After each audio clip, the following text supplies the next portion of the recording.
Hello दोस्तों, welcome to thunder study channel. तो आज हम वापसी कर रहे हैं वापस। तो काफ़ी दिन हो गए मेरे को वीडियो अपलोड करे, उसके लिए मैं माफ़ी चाहता हूं। तो आज हम पॉलिटी पे फोकस करेंगे, जनरल अवेयरनेस जो सबकी कमजोरी होती है एसएससी के एग्जाम्स में, उसी को फोकस किया जाएगा। काफ़ी इजी लैंग्वेज में मैं आपको बताऊंगा। जैसा कि मैंने बोर्ड में पॉइंट वाइज अभी लिख रखा है, इनको मैं समझा देता हूँ आपको फटाफट, और आपका टाइम ज़्यादा नहीं लूँगा मैं। इसको जल्दी से इसको देख लेते हैं फटाफट।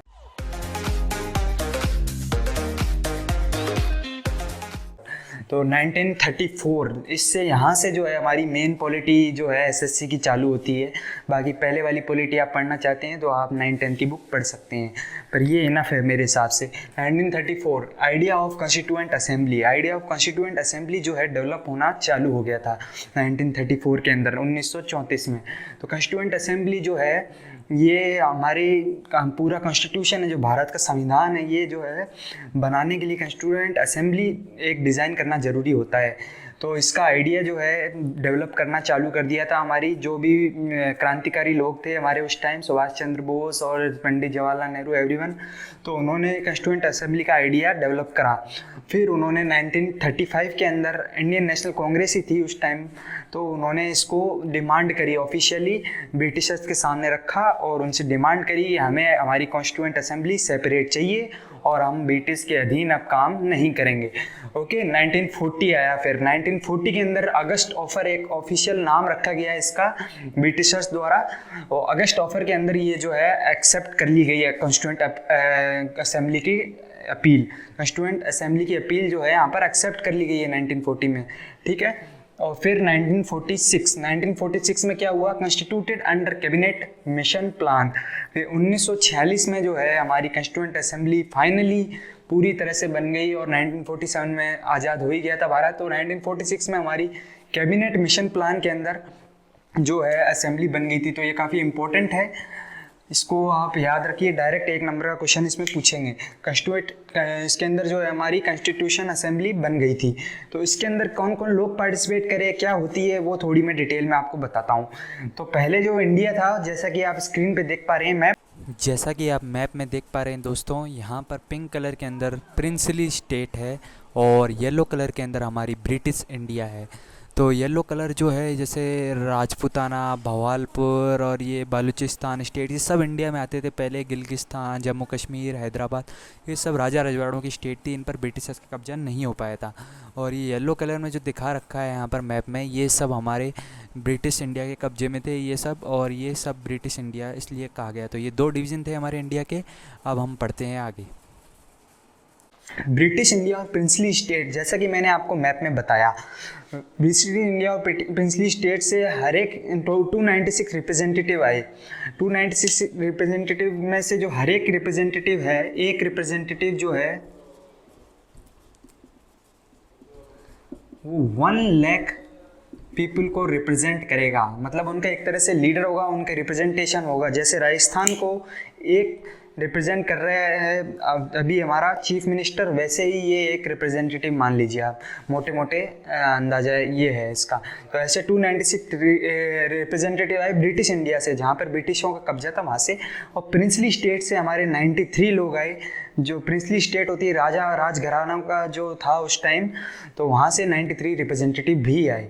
पर ये क्या है, ये ड्रॉप हो गए लास्ट में, क्योंकि ये अपनी खुद की स्टेट और अपना एक अलग देश बनाना चाहते थे। तो ये अपना अलग देश बनाना चाहते थे, तो इनको ड्रॉप डाउन कर दिया गया और इनको शामिल नहीं किया गया कॉन्स्टिट्यूएंट असेंबली के अंदर, क्योंकि ये अपना खुद की मनमानी करेंगे, क्योंकि ये राजा महाराजा रह चुके हैं पहले से, तो इनको ड्रॉप कर दिया गया। फिर 296 जो फाइनल हैं, ये फाइनल जो है कॉन्स्टिट्यूशन के अंदर कंट्रीब्यूट करेंगे, और इनके अंदर सब कास्ट के लोग होंगे, हिंदू, सिख, मुस्लिम, और इवन वुमेन्स जो हैं इसके अंदर आई थी। 9 वुमेन थी 296 में से, बाकी सारे मेन थे।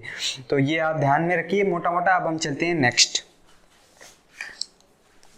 तो आप देख सकते हैं मैंने यहाँ पर बोर्ड पर कुछ लिख रखा है। First meeting, second meeting, third meeting, objective resolution और सम कुछ की टर्म्स लिख रखे हैं यहाँ पर। तो इन सब का क्या मतलब है और ये क्यों इम्पोर्टेंट है ये बताता हूँ मैं आपको। तो अभी हम 1946 तक पहुँच गए थे, कॉन्स्टिट्यूएंट असेंबली का सब कुछ हो गया था। अब उसके अंदर क्या क्या होना है वो उसके लिए मीटिंग्स INC करवाने लग गया। तो INC ने धमाकेदार मीटिंग्स कराई, 3 मीटिंग्स हुई यहाँ पर। फर्स्ट मीटिंग जिसके जो हुई हमारी 9 दिसंबर 1946। आपको ईयर और डेट मंथ सब याद रखना पड़ेगा, यहाँ पर डायरेक्ट क्वेश्चन आता है।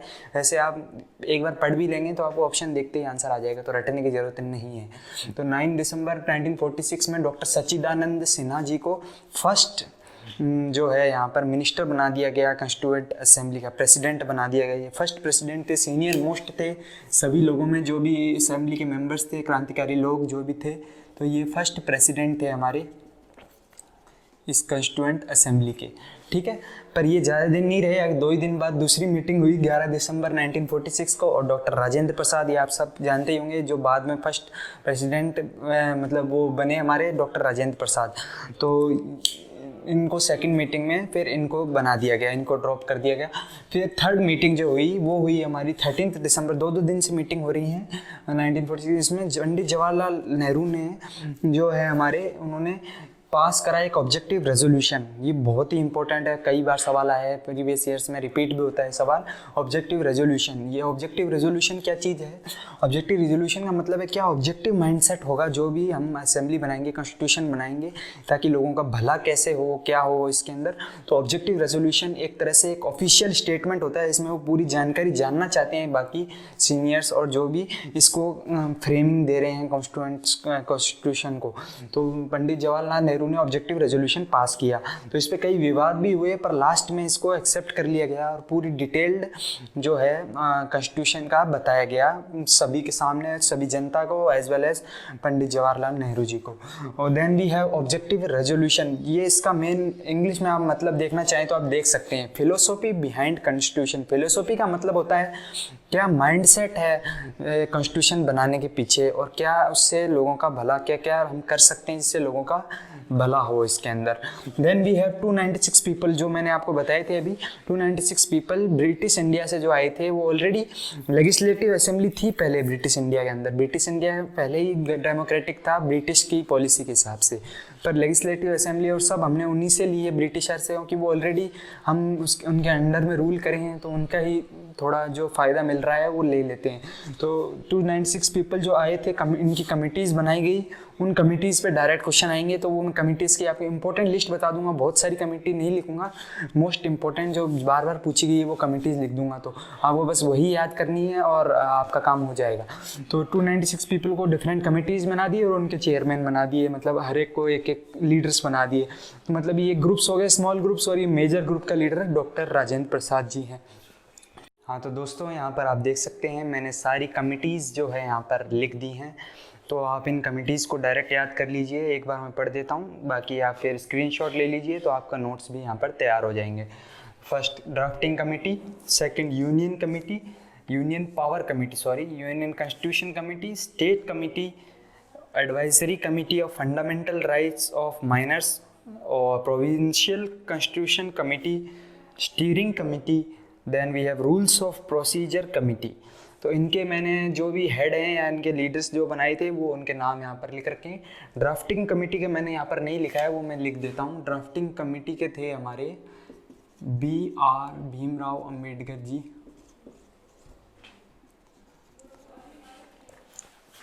ये ड्राफ्टिंग कमेटी मतलब जो खाका तैयार करेगा इंडियन कॉन्स्टिट्यूशन का, खाका जो मतलब एक तरह से फ्रेम। यूनियन पावर कमेटी और यूनियन कॉन्स्टिट्यूशन कमेटी और स्टेट कमेटी के तीनों के हमारे पंडित जवाहरलाल नेहरू। एडवाइजरी कमेटी और प्रोविंशियल कॉन्स्टिट्यूशन कमेटी हमारे सरदार पटेल, इनकी स्टैचू भी है, इंडिया की बिगेस्ट स्टैचू है जो बनी गई है गुजरात के अंदर। प्रोविंशियल कॉन्स्टिट्यूशन कमेटी और steering committee, rules of procedure committee, ये इनके हैं हमारे डॉक्टर राजेंद्र प्रसाद जी।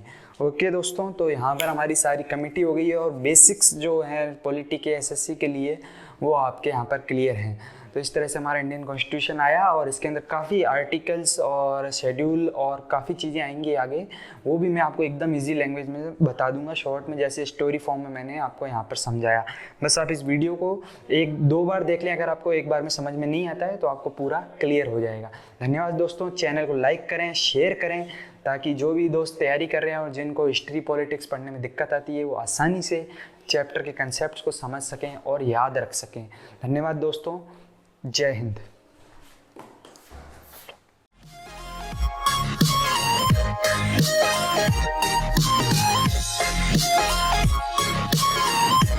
Yeah.